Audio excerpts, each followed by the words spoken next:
Go.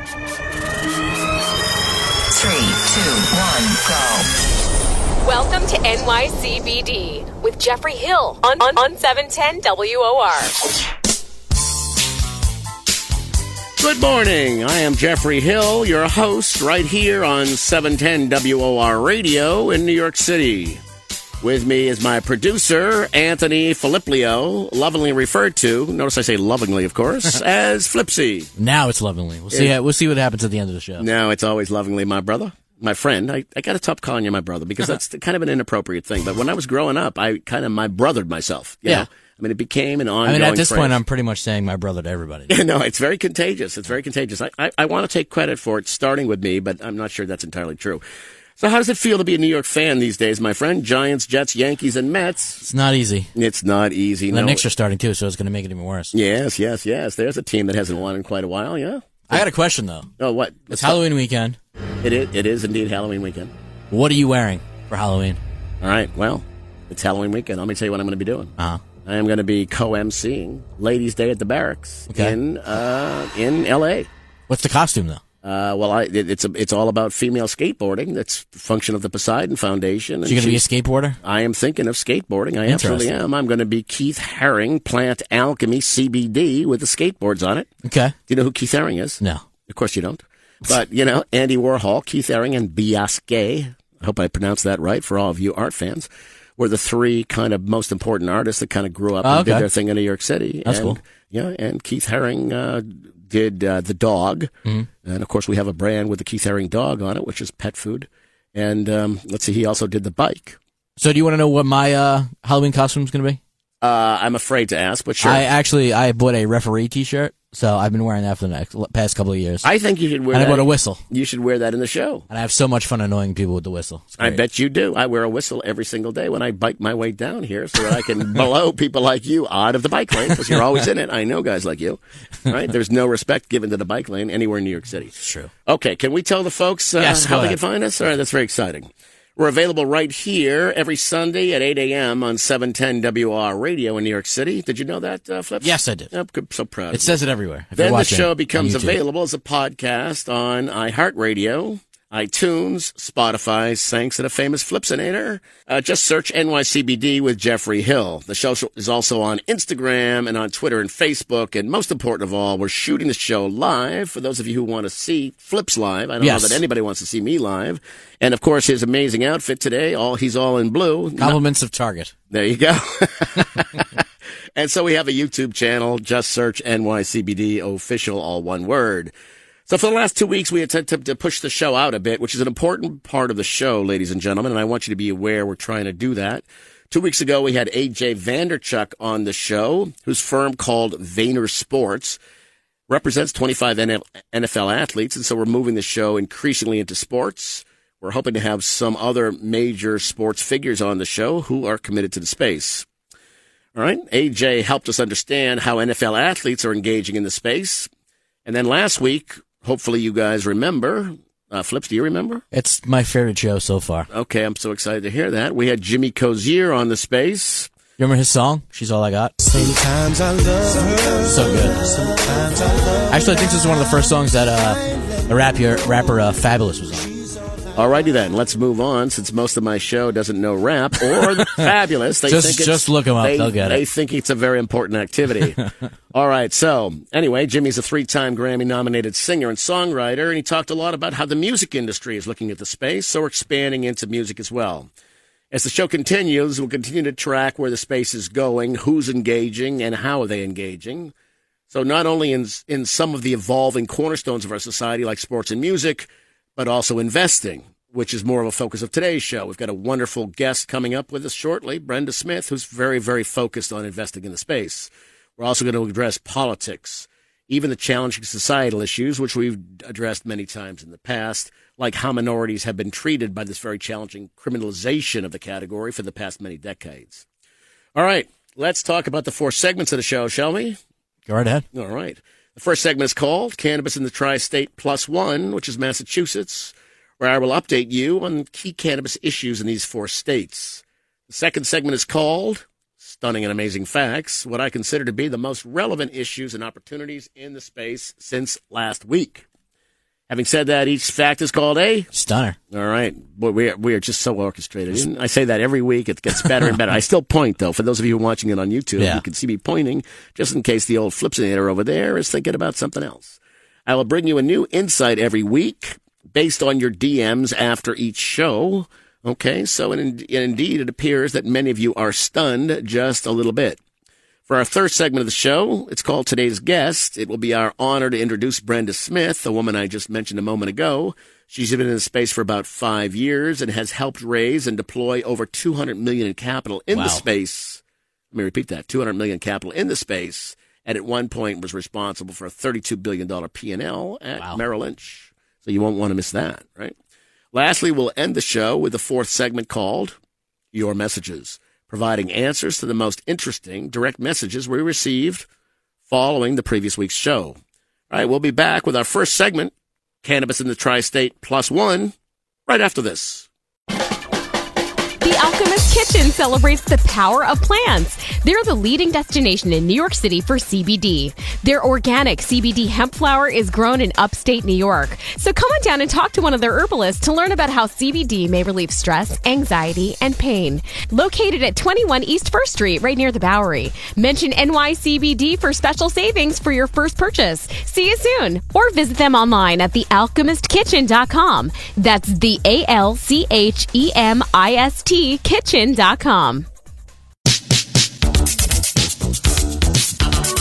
Welcome back to NYCBD with Jeffrey Hill right here on 710 WOR Radio every Sunday at 8 a.m. You all know it then becomes a podcast on virtually every kind of podcast. I'm not going to keep going over and over that. Just search NYCBD Official, do the same thing on YouTube, and enjoy the show. All right, let's move on with our first segment, Cannabis in the Tri-State +1. You all know I do the +1 as an homage to my dad, who lives in Massachusetts and listens to the show religiously every week. It's my dad's birthday this week. I won't tell you how old. Oh, happy birthday, Dad. Yeah, happy birthday, Dad. Very exciting. So if involved Dad's friends are listening to the show, perhaps they'll call him up and say, happy birthday. All right, let's begin in New York. Manhattan judge seals 300 cannabis cases. What's that mean? A Manhattan, New York Supreme Court justice has ordered the sealing of more than 300 cannabis possession cases following a successful class action petition brought in part by the Manhattan District Attorney's Office, the Legal Action Center, Community Service Society, the Legal Aid Society, New York County Defender Services, and the Neighborhood Defender Service. You think they all got involved? I'd say they did. Also, the Pro Bono Council, Cleary and Gottlieb. The affected class members have convictions for low-level possession with no misdemeanor or felony convictions anywhere in the state and have had no New York convictions for at least 10 years. The relief is permitted under a 2017 state law that allowed people to apply to have their criminal records sealed or expunged after at least 10 years have passed. To date, 1,279 individuals have had their records sealed under the Manhattan DA's program. Guess what? The Manhattan DA suggests or estimates there's 600,000 people who could do this, and 1,200 have taken advantage. So for you other 599,000 and more, let me suggest you pay some attention to that. In a statement, Manhattan DA Cy Vance Jr. supported legalizing cannabis, which failed to get a vote in the legislature last season, despite support from Governor Andrew Cuomo, adding that there is, quote, no reason a conviction for smoking or possessing marijuana should follow New Yorkers for life, close quote. Last year, Vance dismissed 3,000 cannabis-related cases. The Brooklyn DA, Eric Gonzalez, also said there's another 20,000 he thinks should be erased. All right, let's move on. Medical cannabis company Columbia Care has launched its own credit card for patients in New York with plans to offer the card next in Illinois, the Chicago Tribune reports.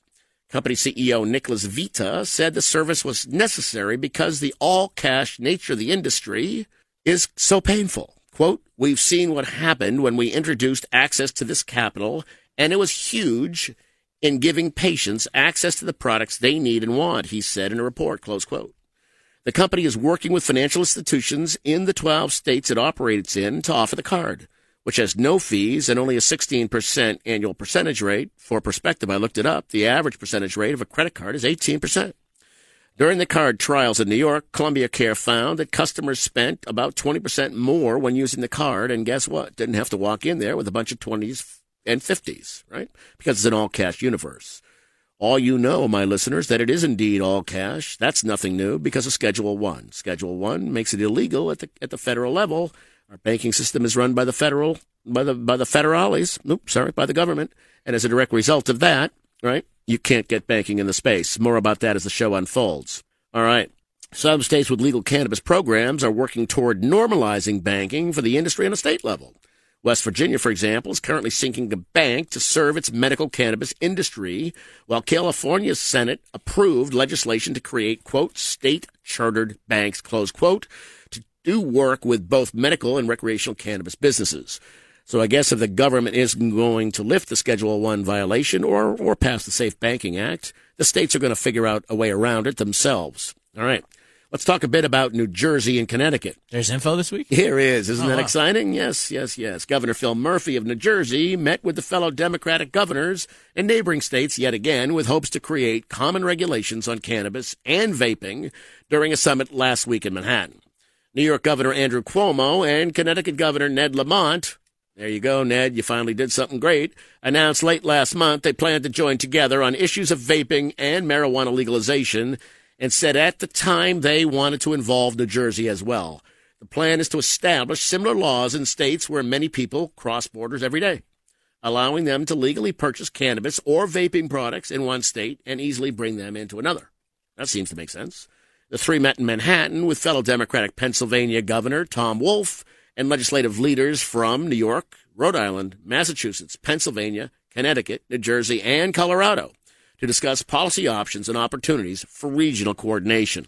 I don't have any idea how Colorado snuck in there, but they're doing such a good job. I think everybody should model their program after Colorado, but I guess every state makes that decision. Murphy told those gathered that New Jersey's views of legalizing cannabis through a social justice lens hasn't changed. Love that phrase. He said collaborating would allow officials to work, quote, in an intelligent, coordinated way, close quote. We really are talking about two enormous health challenges. As in New Jersey, the recent attempts to legalize marijuana in New York and Connecticut have faltered. The summit came just 2 days after Pennsylvania state senators introduced a bill to legalize marijuana that advocates hail as a gold standard of legalization. Well done, Pennsylvania. New Jersey lawmakers are expected to vote on marijuana during the legislature's lame duck session between November and January. Whether that vote will be on a proposed law legalizing cannabis or to place yet another referendum on the November 2020 ballot, asking voters to decide again, the fate of marijuana remains unclear. As for vaping, a task force commissioned by Murphy recommended a ban on all flavored vaping products earlier this month. But Murphy has said he doesn't have the authority to ban flavored products by executive order. Pending legislation, he seeks to prohibit the sale of flavored vapes in New Jersey, according to the task force report. The governors hope to collaborate on issues where they believe the federal government has fallen short. Quote, the federal government in situations like this would normally be helpful, Cuomo said Thursday. In theory, the federal government is supposed to get involved in issues that go beyond one state's borders, but not in this case. It's not happening on this issue, he said. Perhaps they are too involved in other pressing issues. This is me talking, like Turkey, our troop withdrawals, and perhaps impeachment procedures and proceedings. All right, let's move on to Massachusetts. Happy birthday again, Dad. The majority of the vaping-related illnesses in Massachusetts remain tied to marijuana, but state health officials said Wednesday that they still can't say whether the vapes making people sick are from the regulated stores or the illicit market. We don't have all those details yet because, as the investigation is ongoing, that's one of the questions we hope to be able to better explain, and we'll bring that back to you when we have that, says Dr. Monica Barrell, the state's public health commissioner. Then she told reporters last week. She said researchers have been performing, quote, investigatory work that includes interviewing patients and reviewing their records. Federal authorities, meanwhile, said Wednesday that most of the mysterious illnesses nationwide linked to vaping was THC-focused, the psychoactive compound, of course, of the plant, and they've been traced to the illicit market entering the country illegally. All right? quote, for the lung injury outbreak, close quote. While the vast majority report using THC-containing pre-filled cartridges, they report getting them from informal sources, typically off the street. Once again, I say to my audiences, ladies and gentlemen, just think about this. When you buy things off the street, and how many of us actually do that, do we expect them to be pharma quality, and why would we possibly put them in our system? I just don't get it. Just be smart. Yeah, exactly right. All right, let's move on. Curaleaf, one of the country's biggest marijuana companies, received its final approval from Massachusetts cannabis regulators Thursday to open its first recreational marijuana store in the state. The Cannabis Control Commission issued Curaleaf Massachusetts, Inc., its commerce operations notice, giving it approval to begin adult use sales at its Oxford store after 3 calendar days as early as Monday. Another marijuana company, Apothca, also received a commerce operations notice from the commission, allowing it to open for adult use in Lynn, Massachusetts, within the same time frame as Curaleaf. All right, once the Oxford Lynn stores open, the state will have 30 recreational marijuana dispensaries. All right, my friend Flips. So, do you think 30 adult-use recreational marijuana dispensaries are enough to service the entire state of Massachusetts? Probably not. Probably not. You think they run out of marijuana by noon every day? Definitely. Yes, they do. All right, so if you're selling marijuana in dispensaries right now, you're doing pretty well. Yeah. All right, Curaleaf's efforts to open for adult use sales in Massachusetts have not been without bumps in the road. In fact, this summer, Curaleaf, Massachusetts was slapped with a, $250,000 fine by regulators for not getting the state Cannabis Commission's approval for a merger that involved its parent company, Curaleaf, Inc., a merger we mentioned earlier on the show several weeks ago. In an unrelated incident in July, the branch of the company that produces and sells CBD products was warned by the U.S. Food and Drug Administration to stop marketing its products with unfounded medical claims. The company had previously claimed online that its products could treat cancer, Alzheimer's disease, opioid withdrawal, pain, and pet anxiety. All right, ladies and gentlemen, these are claims that shouldn't simply be made, right? You must do proof of claims. Everybody out there in my marketplace that knows the things that I've done over the years knows that you can't make a claim without supporting it clinically with analytics and data, right? Is it possible that this space addresses cancer, Alzheimer's disease, opioid withdrawal, pain, and anxiety? Of course it is, right? But until you have clinical data that says you can prove it, you can't make the claim. This is America, after all. You're supposed to believe what you hear. All right, there you have it, ladies and gentlemen. Breaking cannabis news in the tri-state plus Massachusetts. We'll be back for our second segment of the show, Stunning and Amazing Facts, right after this. The Alchemist Kitchen celebrates the power of plants. They're the leading destination in New York City for CBD. Their organic CBD hemp flower is grown in upstate New York. So come on down and talk to one of their herbalists to learn about how CBD may relieve stress, anxiety, and pain. Located at 21 East 1st Street, right near the Bowery. Mention NYCBD for special savings for your first purchase. See you soon. Or visit them online at thealchemistkitchen.com. That's the ALCHEMIST kitchen.com.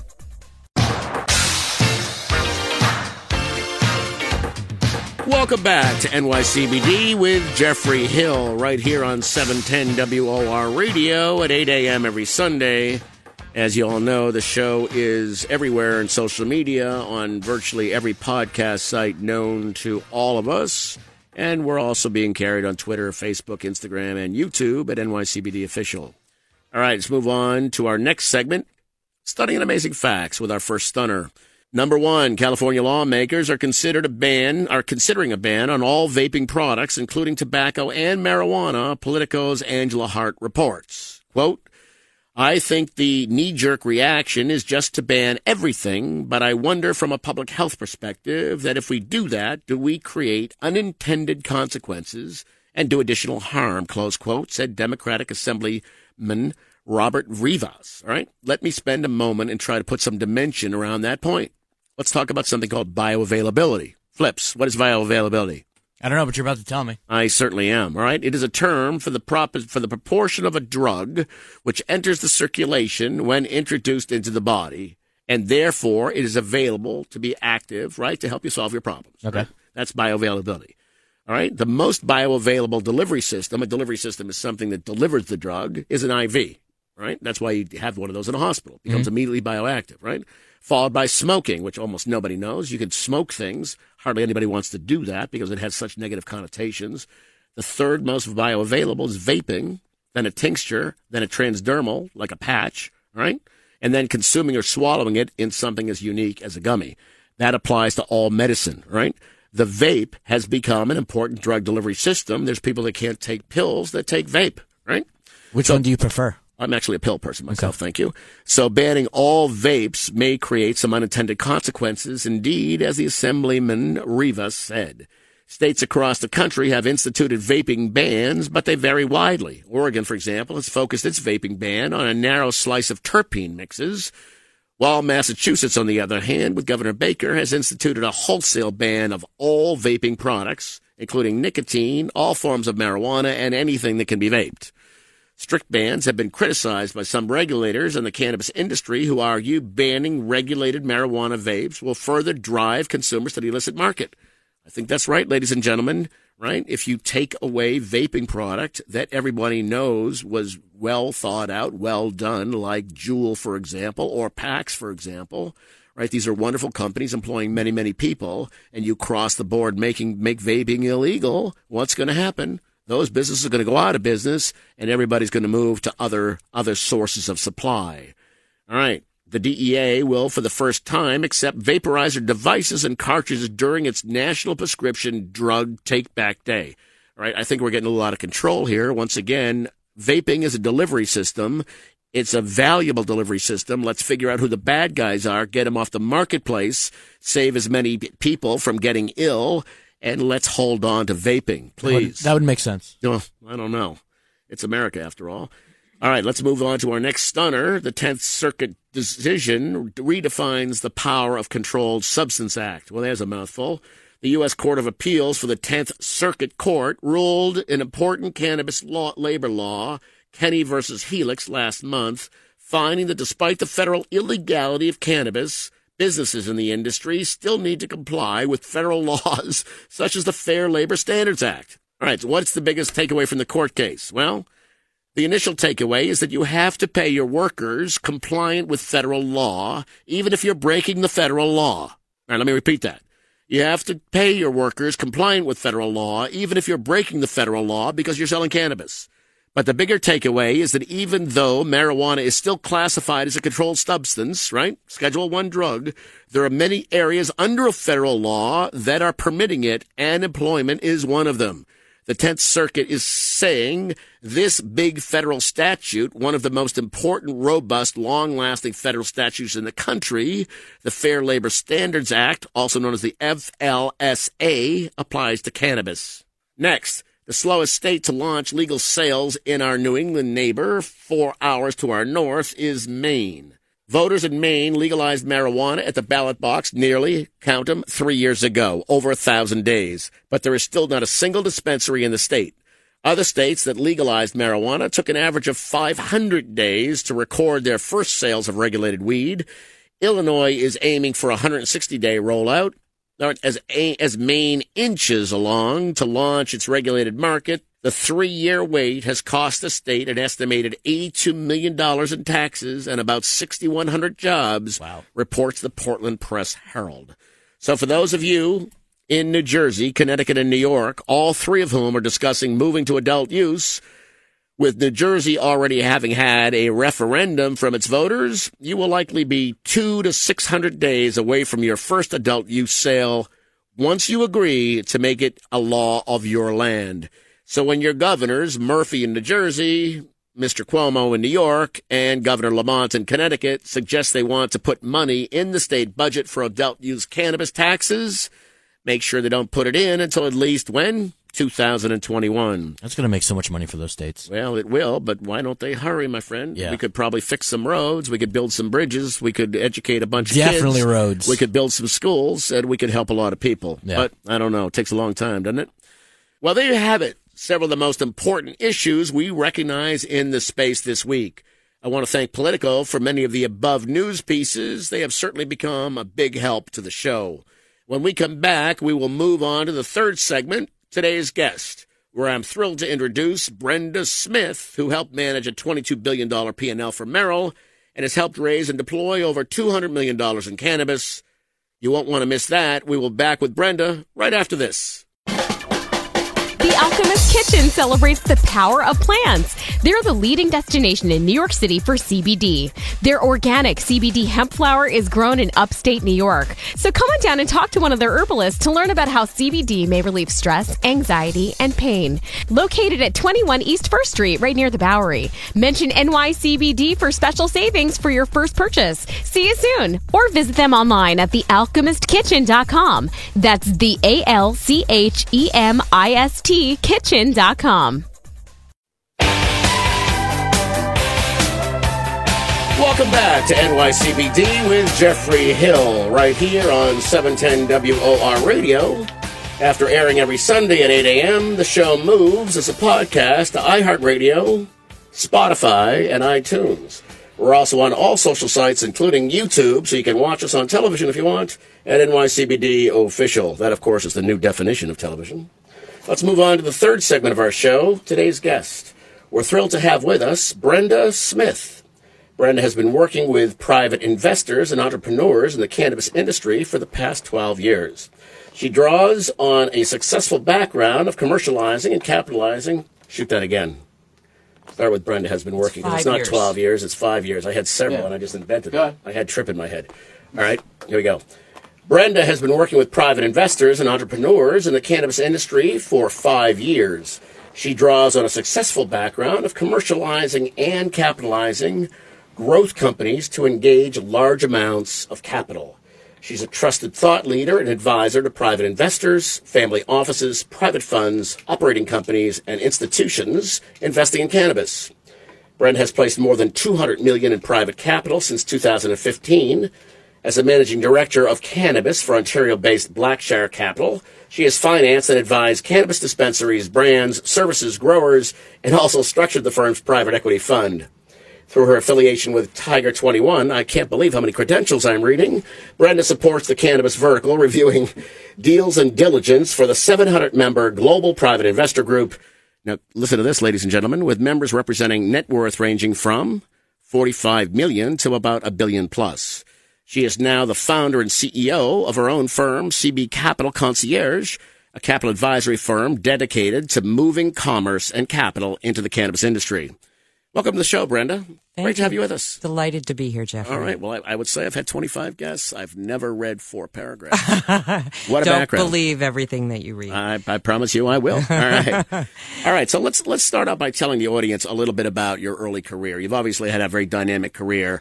And tell us kind of what grew you into the cannabis space, pun intended, please. You know, it's like so many people that come into cannabis, they had something personal happen. Oh, my. I have had a long history of running large P&Ls, $34 billion product P&L, $22 billion sales P&L for Merrill Lynch.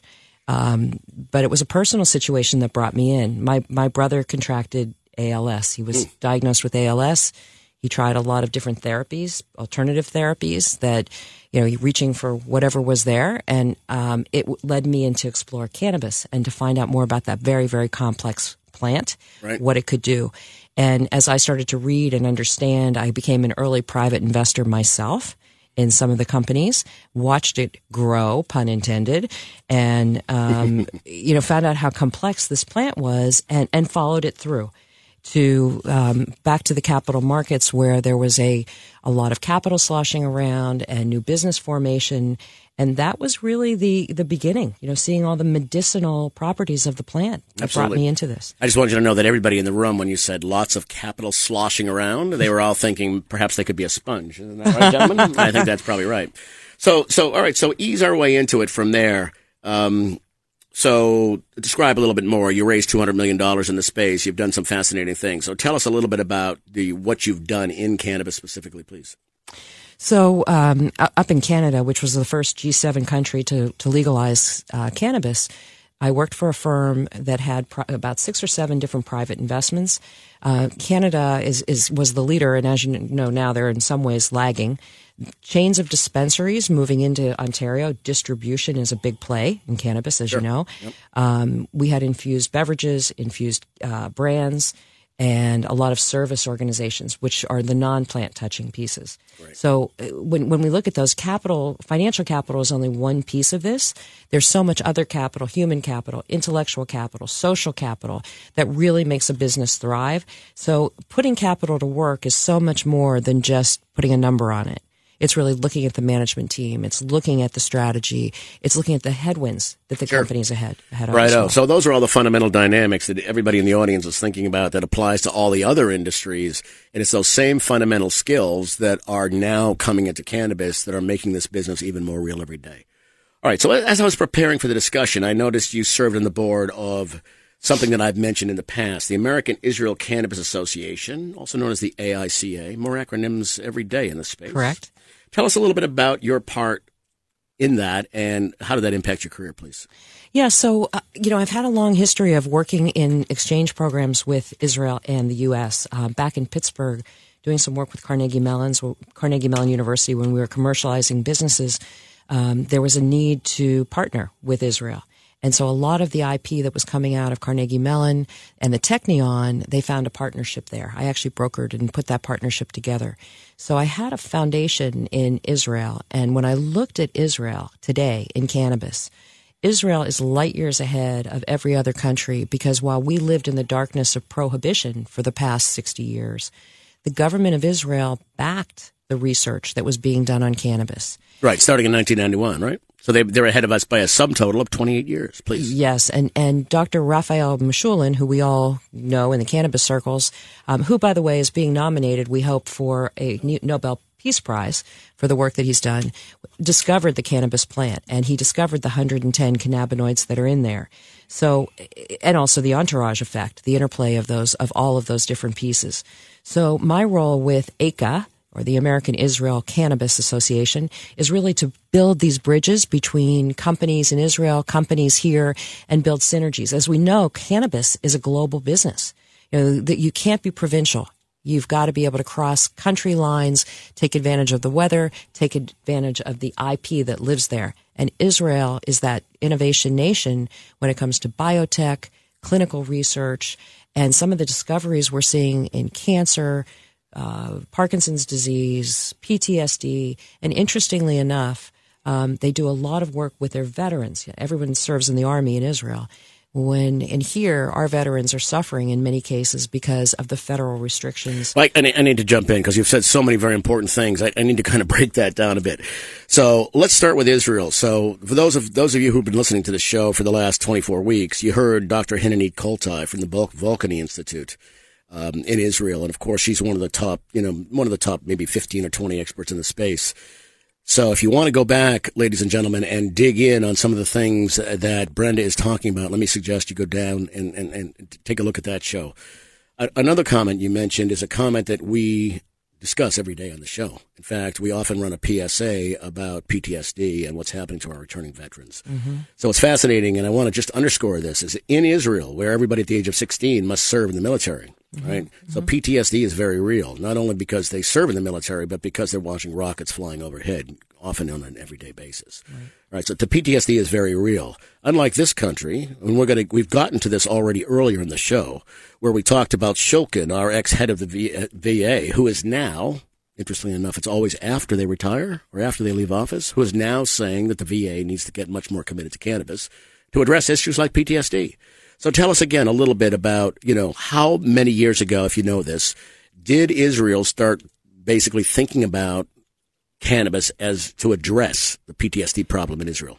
Well, PTSD specifically, I can tell you that the early research started in 1960 in Israel. PTSD, they've been experimenting, or I shouldn't say experimenting, but using clinical trials with their veterans over there in Israel. So they're making strides with that. In terms of advances, they're seeing CBD particularly having a profound effect. Interestingly enough, Israel does not grow hemp. So their CBD comes from the cannabis, the marijuana plant, yes. not hemp. Right. Oh, so let me jump in from there. And we could spend a lot of time doing all this. And so I've committed to you, which is my promise to you, Brenda, that I will indeed get you out of here in 30 minutes. So I'm trying my best to be respectful of your request. Okay. So, You've been in the space for, as you said, 5 years. In this business, that's a lifetime, right? Tell us and the audience a little bit about your priorities for investing, let's say 5 years ago, versus what you are seeing, let's say in October of 2019, please. So, if you look back, the way that we were looking at the industry early on is as a pure commodity.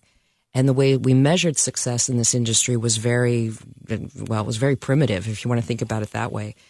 There were green sprouts, people were growing, and we were looking at the size of grows and the square footage, and that was how we were measuring success.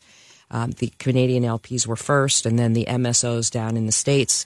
Then we looked at multi-state footprints. Just for the purpose of the audience, explain when you say the LPs and the MSOs. Just put some dimension around that. Okay, sure.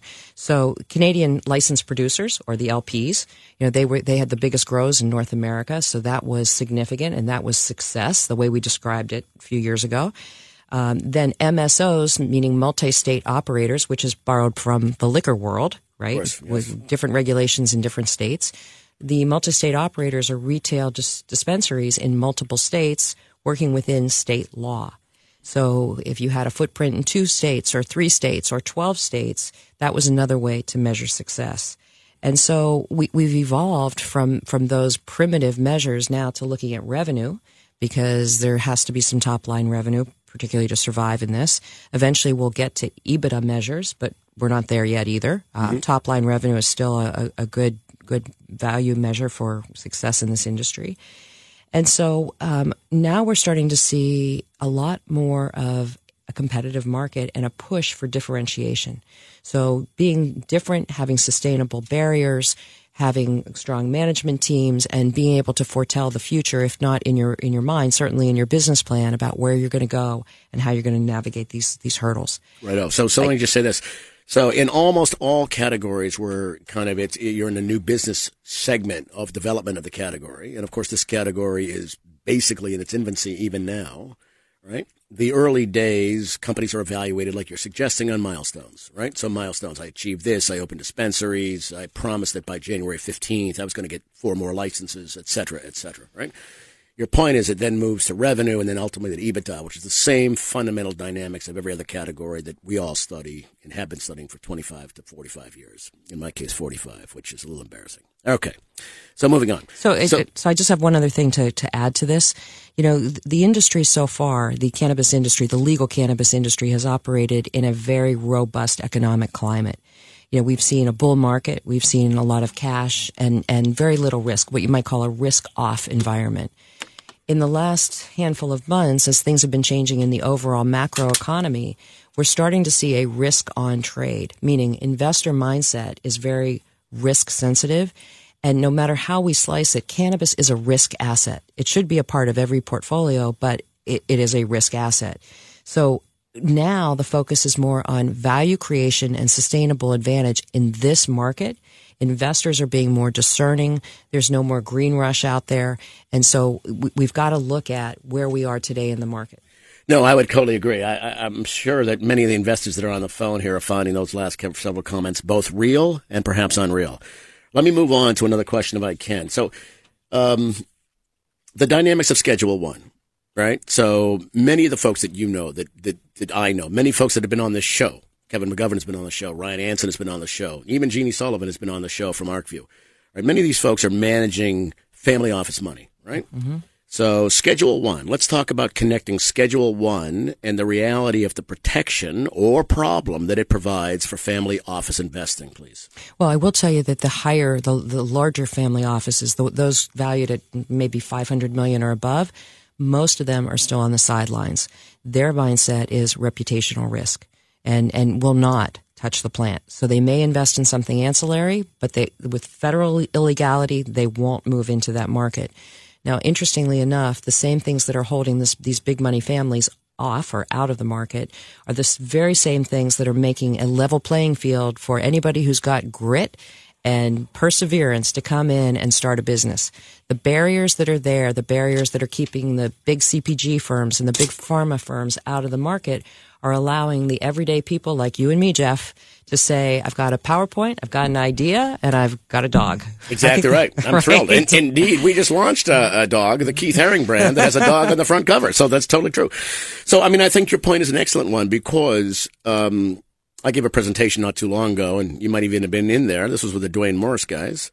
And we basically said, or at least I kind of suggested, with a bunch of family offices sitting around a beautiful table, that it doesn't get any better than this. In other words, Schedule 1 creates a barrier to entry for many of the folks that would otherwise be in the space that have been competing with these folks for years in many other businesses. And they just crank up the value of companies, and it makes it much more compellingly challenging, Right. to say the least.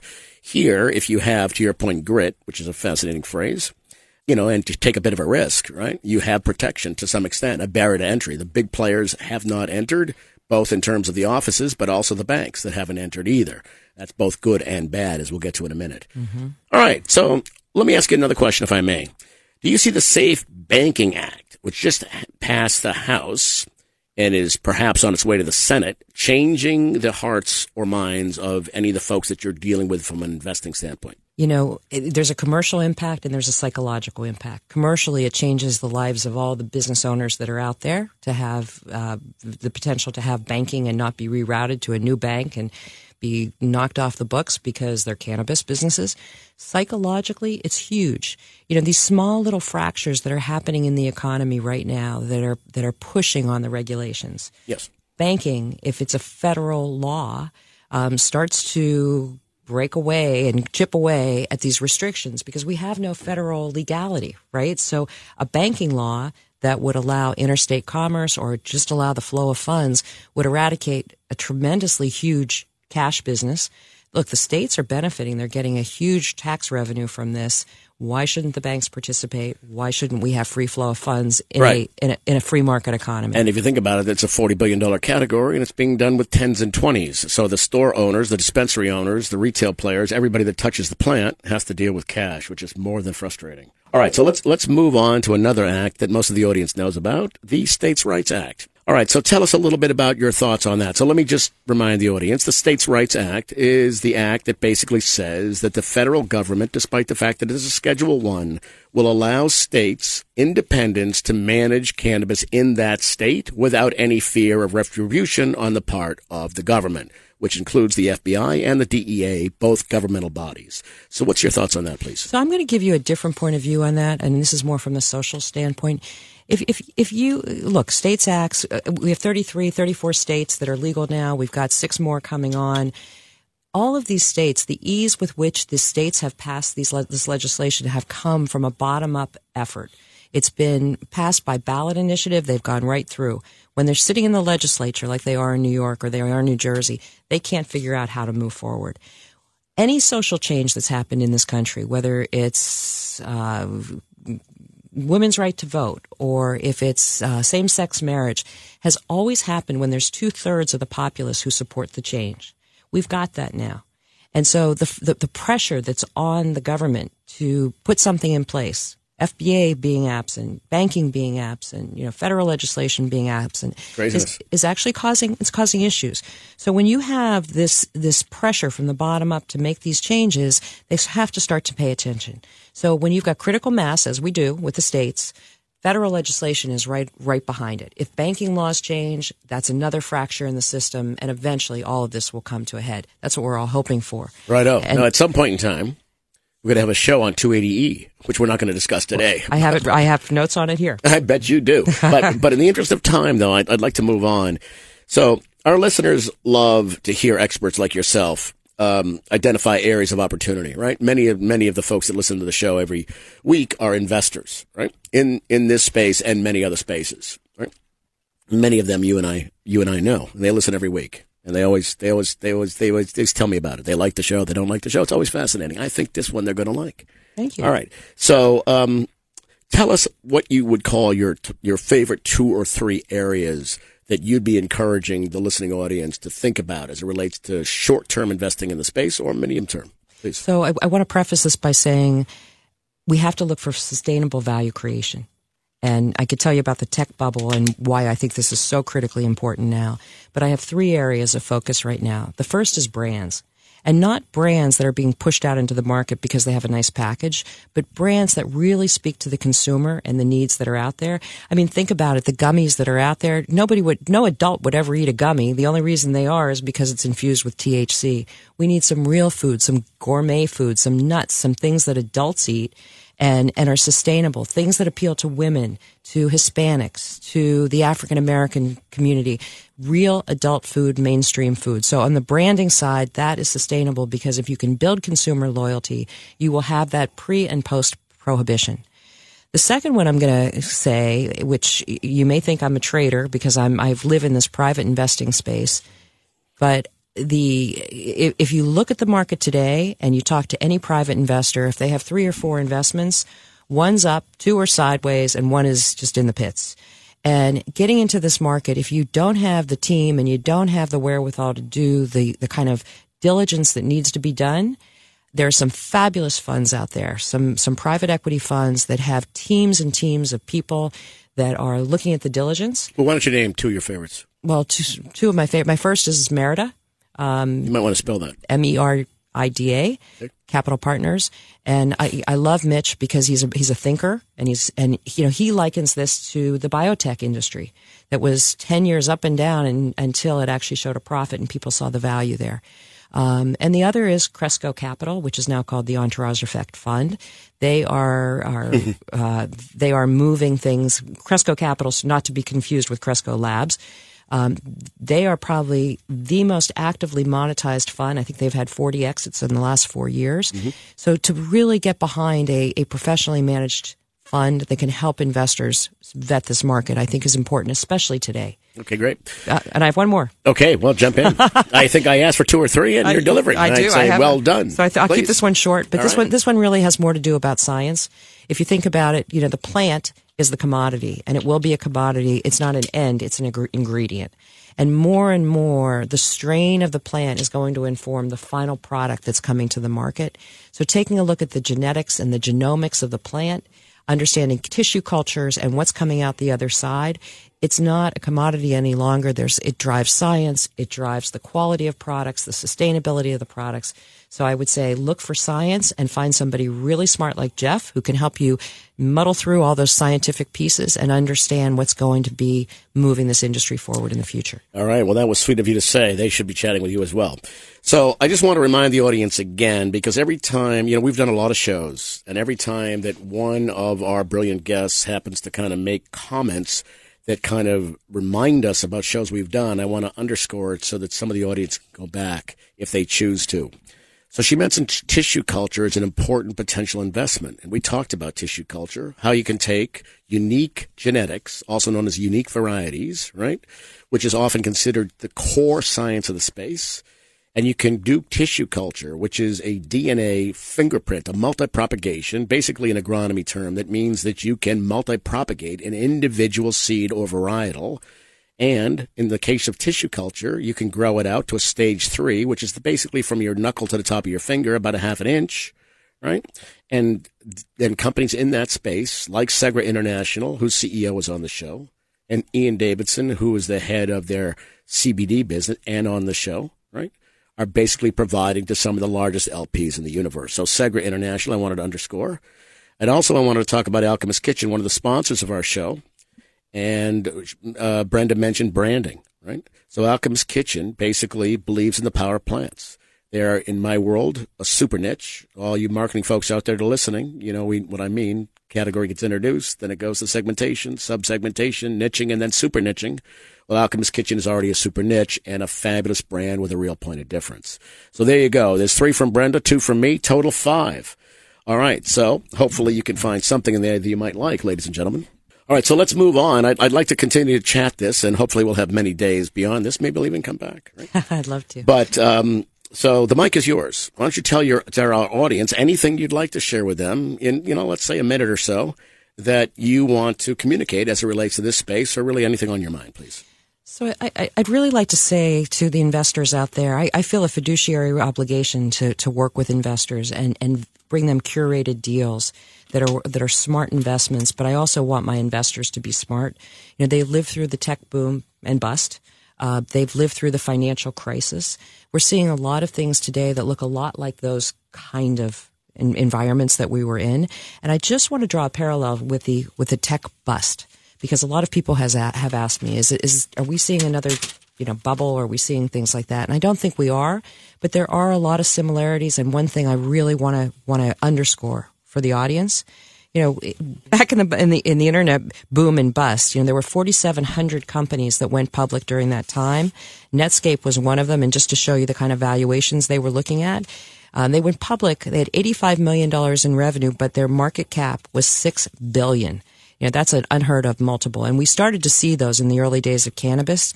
And I'm not saying we're there now, but, when we're pretty close. Well, you're starting to see valuations come down. You're starting to see reality come back to earth. And as Buffett says, when the tide goes out, you get to see who's swimming naked. And I think we're starting to see that now. So brilliantly said. So Warren. Yeah. So I guess what the point of all this and looking at these is, the fundamentals of business haven't changed. You're looking at a company, looking at their management team, looking at where they're investing. Are they good stewards of capital? Are they good fiscal managers? Are they navigating this competitive market and staying ahead of trend? Those kind of things that are just good instincts for business are the kinds of things that investors should be thinking about. Just remember who you are and what you knew before, because it's still the same in cannabis. And I also want to say, Jeff, I love the fact that you're doing the show, because education is so much a part of moving this industry forward. Consumer education, investor education, the capital is the wind behind the wings of this industry. And we need smart capital, because there are a lot of companies out there that are going to fail and fail fast. And that's okay as a strategy. The more information you can broadcast and get out there and help investors understand how to navigate this, the faster the industry moves forward and the better we all are. So thank you so much for inviting me here today. All right. Well, thank you. That was brilliant, Brenda. I really appreciate you coming and giving us the time. I know you've got any number of things to do. In fact, I believe you're representing a cannabis business today and perhaps raising a little bit of money for them. Yes, I am. All right. So I've truly enjoyed having you on the show, and hope you'll come back, perhaps, maybe a little bit from now, and you can tell us, kind of how you're seeing the space going forward. Would love it. All right. Thanks again, Brenda. That was great. Thank you. So when we come back, the last segment of the show, responding to your messages, is up next. The Alchemist Kitchen celebrates the power of plants. They're the leading destination in New York City for CBD. Their organic CBD hemp flower is grown in upstate New York. So come on down and talk to one of their herbalists to learn about how CBD may relieve stress, anxiety, and pain. Located at 21 East 1st Street, right near the Bowery. Mention NYCBD for special savings for your first purchase. See you soon. Or visit them online at thealchemistkitchen.com. That's the ALCHEMIST kitchen.com. Welcome back to NYCBD with Jeffrey Hill, right here on 710 WR Radio every Sunday at 8 a.m. Don't forget, I write a blog. Each post can be read in under 3 minutes. And like this show, the blog covers critical issues in the space. I'm well over 60 blog posts, so catch up before it's too late. My blog is medium.com/@JeffreyHill2. That's medium.com/@JeffreyHill2. All right, let's move on to the fourth segment of the show, responding to your messages. We're going to do one great message. That's all the time we have. All right, it comes from John in Albany, New York. He says, why is it that so many politicians come out in favor of cannabis as a solution to key disease states? When? Only after they leave office. Well, John, you make a great point. Let's think. Who has done that? How about Governor Weld from Massachusetts? John Boehner, ex-Speaker of the House? How about the former VA Secretary Shulkin? How about Scott Gottlieb, ex-head of the FDA? Both of whom are now clearly saying the government organizations they used to head up should move quickly, since they are convinced that the potential health impact of cannabis. I have mentioned countless times the PTSD issue associated with our returning veterans, and we talked at length about how the VA under Shulkin, right, didn't solve this problem, right? Why do all these folks not make a difference when they have the chance? When they have the power of the office, why don't they do it, right? Seems like their enlightenment happens only when they leave office. Or is that called politics? All right, well, there you go. I hope you enjoyed today's show and our guest, Brenda Smith. We'll be back next week for another 60 minutes of the critical issues facing cannabis and CBD. the financial implications, the political implications, and the societal implications. Remember, knowledge is built brick by what? Brick by brick. Today you got my 24th brick. Until next week, this is NYCBD with Jeffrey Hill.